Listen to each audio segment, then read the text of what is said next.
नमस्ते और स्वागत है आज के इस एक्सप्लेनर में।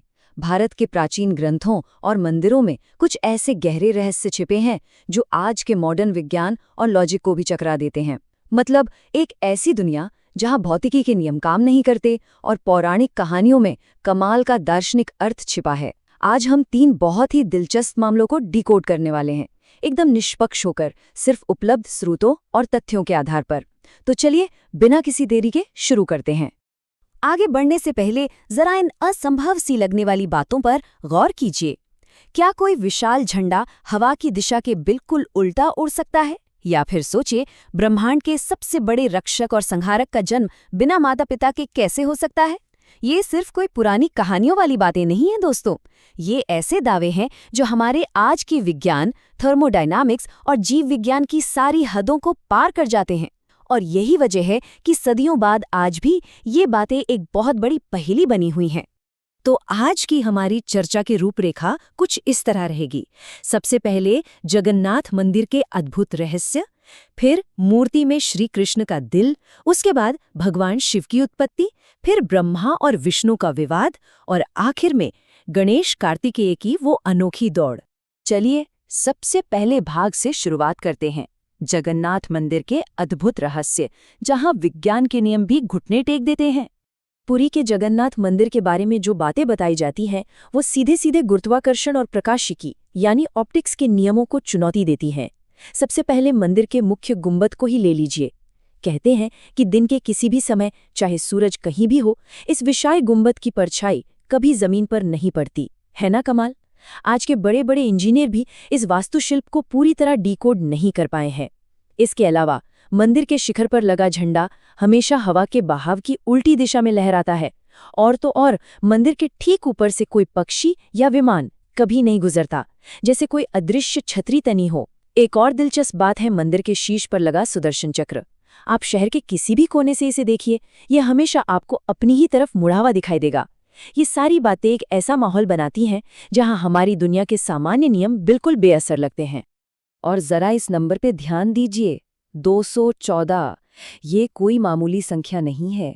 ये वो ऊंचाई है, यानी 214 फीट, जिस पर मंदिर का झंडा बदलने के लिए एक पुजारी को रोजाना चढ़ना होता है, वो भी बिना किसी सेफ्टी हार्नेस या आधुनिक उपकरण के।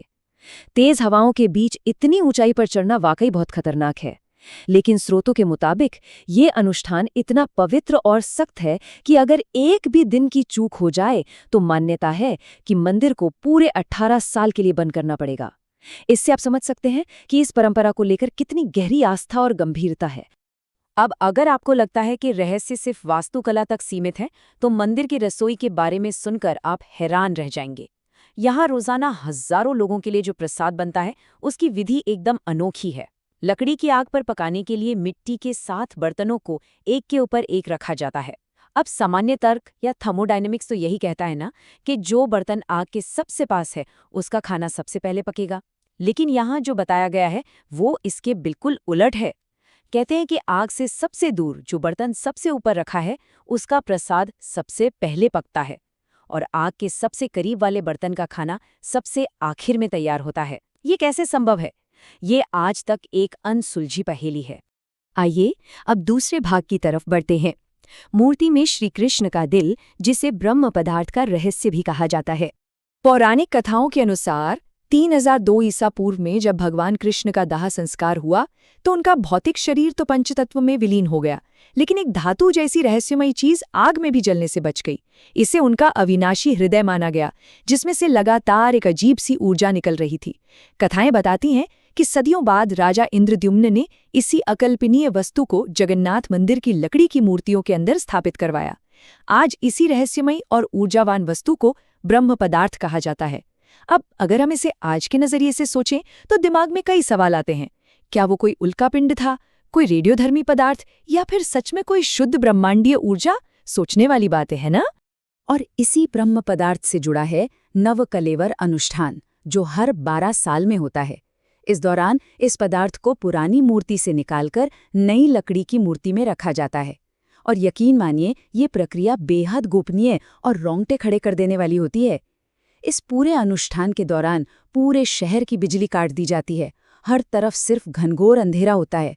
जो मुख्य पुजारी इसे ट्रांसफर करते हैं उनकी आंखों पर पट्टी बंधी होती है और हाथों में मोटे दस्ताने होते हैं ताकि वो इसे न देख सके और न ही सीधे छू सकें। पुजारियों का अनुभव तो और भी हैरान करने वाला है। वो बताते हैं कि दस्तानों के बावजूद हाथों में इसे पकड़ना ऐसा लगता है जैसे कोई जिंदा, फड़फड़ाता हुआ और कंपन करता हुआ खरगोश पकड़ लिया हो। जरा सोचिए, 5000 साल बाद भी वो वाइब्रेशन आज भी महसूस किया जाता है। भौतिक चमत्कारों से आगे बढ़कर अब बात करते हैं भाग 3 की, भगवान शिव की उत्पत्ति यानी स्वयंभू का ब्रह्मांडीय रहस्य। हम इंसान आमतौर पर हर चीज को एक शुरुआत और अंत के तौर पर देखने के आदी होते हैं, है ना? हर चीज का कोई न कोई कारण या जन्मदाता होता है। लेकिन पौराणिक ग्रंथों में ब्रह्मांड के संहारक भगवान शिव को स्वयंभू कहा गया है। इसका सीधा सा मतलब है जो स्वयं प्रकट हुआ हो, जिसके न कोई माता पिता है, न कोई शुरुआत है और न ही कोई अंत। भगवान शिव का अस्तित्व ब्रह्मांड के बनने और मिटने के चक्र से भी परे है। वो एक शाश्वत सत्य है। ये विचार वाकई हमारे समय और अस्तित्व को समझने की बुनियादी तरीके को पूरी तरह से पलट कर रख देता है। और इसी शाश्वत होने की अवधारणा से जुड़ा है हमारा चौथा भाग, ब्रह्मा और विष्णु का विवाद और अनंत स्तंभ की खोज। कथाओं के अनुसार एक बार सृष्टि के रचयिता ब्रह्मा जी और पालनकर्ता विष्णु जी के बीच इस बात पर बहस छिड़ गई कि दोनों में से सबसे महान और शक्तिशाली कौन है।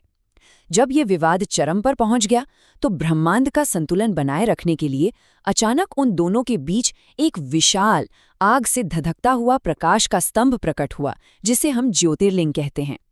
और फिर एक चुनौती रखी गई, जो भी इस अनंत स्तंभ का सिरा या आधार सबसे पहले ढूंढ लेगा वही परम श्रेष्ठ कहलाएगा। और बस यहीं से शुरू हुई ब्रह्मांड की सबसे अनोखी दौड़। इस ब्रह्मांडीय परीक्षा को पार करने के लिए दोनों ने अलग अलग दिशाएं चुनी। ब्रह्मा जी ने एक हंस का रूप लिया और प्रकाश स्तंभ का ऊपरी सिरा खोजने के लिए ब्रह्मांड में ऊपर की ओर उड़ चले। दूसरी तरफ विष्णु जी ने वराह यानी जंगली सुअर का रूप धारण किया और स्तंभ का आधार खोजने के लिए नीचे पाताल की ओर गहरी खुदाई शुरू कर दी। कहते हैं कि युगों तक खोजने के बाद भी दोनों को स्तंभ का कोई आदि या अंत नहीं मिला। विष्णु जी ने बहुत ही ईमानदारी से अपनी सीमा को समझा और हार मान ली।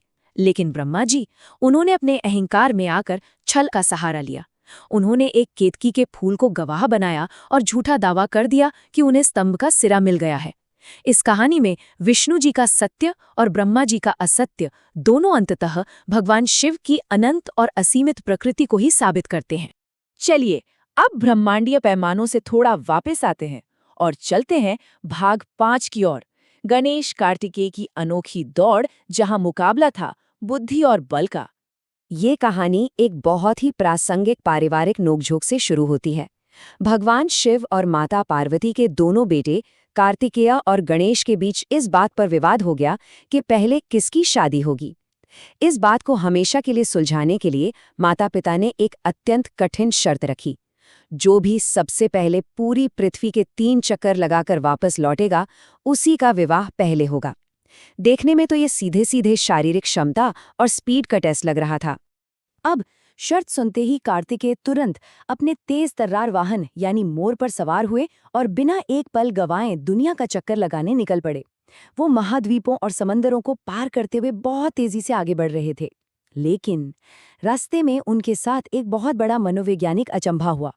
वो दुनिया के जिस भी दुर्गम कोने में पहुंचते, उन्हें वहां गणेश जी के वाहन यानी उस छोटे से चूहे के पैरों के निशान पहले से मौजूद मिलते। ये पूरी तरह से अकल्पनीय था।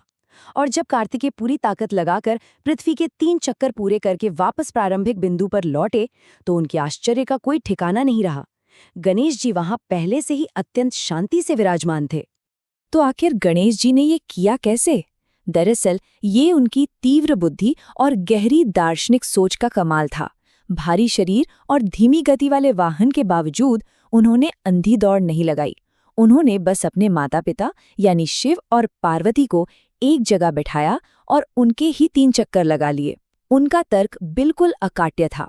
अगर आप ही इस ब्रह्मांड के रचयिता हैं, तो आपकी परिक्रमा करना पूरे ब्रह्मांड की परिक्रमा करने के बराबर ही तो है। गणेश जी ने भौतिक दुनिया में भागने के बजाय सीधे ब्रह्मांड के स्रोत की ही परिक्रमा कर ली। ये बल पर बुद्धि की जीत का एक बहुत ही शानदार उदाहरण है। अब इस बुद्धिमानी की जीत का असर सिर्फ परिवार तक सीमित नहीं रहा, इसका एक बहुत बड़ा आध्यात्मिक और भौगोलिक परिणाम भी निकला। अपनी हार से कार्तिकेय थोड़े आहत हो गए और सब कुछ छोड़कर दक्षिण में क्रौंच पर्वत पर एकांतवास में चले गए। अपने रूठे हुए बेटे को मनाने के लिए भगवान शिव और माता पार्वती भी उनके पीछे पीछे उसी पर्वत पर गए और मान्यता है कि उनके वहां पहुंचने पर जो दिव्य ऊर्जा उत्पन्न हुई, उसी से विश्व प्रसिद्ध मल्लिकार्जुन ज्योतिर्लिंग का निर्माण हुआ। मतलब एक पारिवारिक विवाद और बौद्धिक परीक्षा ने भारत के एक प्रमुख ऊर्जावान केंद्र को जन्म दे दिया। तो इन सब आख्यानों का हमारे लिए आज क्या मतलब है? चाहे वो पुरी के जगन्नाथ मंदिर के वास्तुशिल्प से जुड़े अजूबे हों, ब्रह्मा जी का वो अनंत स्तंभ हो, या फिर गणेश जी की वो कुशाग्र बुद्धि, ये सिर्फ पुरानी कहानियां या मिथक नहीं है। ये वो आख्यान है जो आज भी हमारी समझ, हमारे विज्ञान के स्थापित नियमों और हमारी सीमित धारणाओं को चुनौती देते हैं। ये हमें ये सोचने पर मजबूर करते हैं कि आज का विज्ञान जिन रहस्यों को सुलझाने में लगा है, क्या उनका ज्ञान इन ग्रंथों में सदियों पहले से ही प्रतीकों के रूप में छिपा हुआ है? ये एक ऐसा सवाल है जो हमेशा मानव मस्तिष्क में कुछ नया जानने और खोजने की जिज्ञासा जगाता रहेगा। आज के इस एक्सप्लेनर में बस इतना ही। उम्मीद है आपको ये विश्लेषण पसंद आया होगा।